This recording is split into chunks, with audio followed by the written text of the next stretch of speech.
শুনেন, আমার জামাইরে দেখছেন 7 দিন আগে গেছে আলু কিনতে, এখনো বাসায় আসে নাই। তাহলে ম্যাডাম এক কাজ করেন, অন্য তরকারি রাঁধি ফেলেন।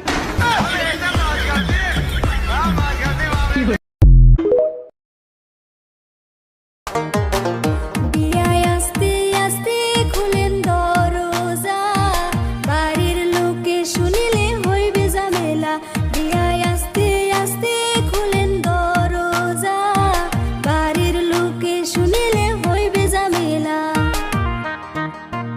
বিয়ান রাইতের বাজে 12টা মনে মানে না, চলেন এই রাইতে দুজন জায়গা পালাইয়া। বিয়ান রাইতের বাজে 12টা মনে মানে না, চলেন এই রাইতে দুজন জায়গা পালাইয়া।